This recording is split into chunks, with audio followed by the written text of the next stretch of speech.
তুই জানিস বারাকপুর ক্যান্টনমেন্টের এলাকার ইতিহাস শুধু বিদ্রোহে নয়, অনেক রহস্যে মোড়া। 1857 সালে সিপাহী বিদ্রোহের আগুন এখানেই প্রথম জ্বলে উঠেছিল। হ্যাঁ, সেটা জানি, কিন্তু ভূতের গল্প? ঘটনাটা 2018 সালের।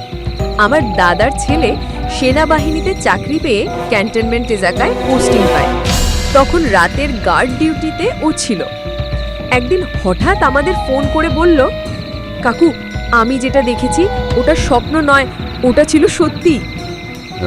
সে কি দেখেছিল? রাত প্রায় 1টা, টহল দেওয়ার সময় হঠাৎ একটা পুরনো পিলারের পাশ থেকে সে আওয়াজ পায়, একজন মহিলা কাঁদছে। কিন্তু ওই এলাকা পুরোপুরি সেনা নিয়ন্ত্রিত, কেউ ঢুকতেই পারে না। সে এগিয়ে যায়, দেখে এক মহিলা বসে আছে, মাথায় সাদা ওড়না, কাপড় ছেঁড়া, চোখের নিচে কালি। মুখ ঘুরিয়ে বলল, তোমরা তো আমায় গুলি করেছিলে। মা, সেটা কে ছিল?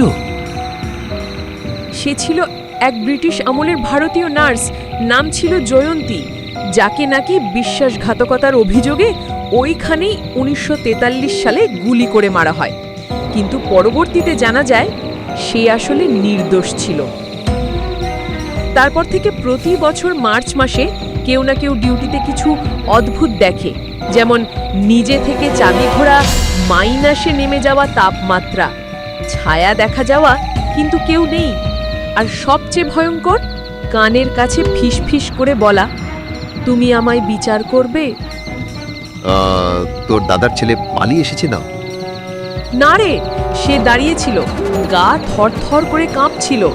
তারপর হঠাৎ দেখলো সেই মহিলার ছায়া ছুটে এসে ওর সামনে দাঁড়ালো, কিন্তু মুখটা দেখা যাচ্ছিল না।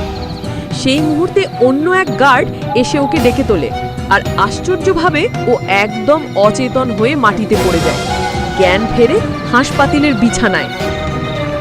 ডাক্তার কিছুই খুঁজে পায়নি, কিন্তু তার চোখের রেটিনায় রাত্রির কিছু অংশ ফটো ইমপ্রেশন হিসেবে থেকে গিয়েছিল, ছায়ার মতো এক নারীর অবয়ব।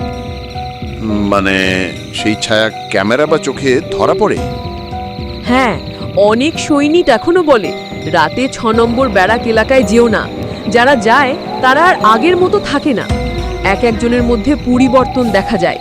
কেউ নিঃসঙ্গ, কেউ কণ্ঠস্বর শুনতে পায়, কেউ আত্মহত্যা করে ফেলে।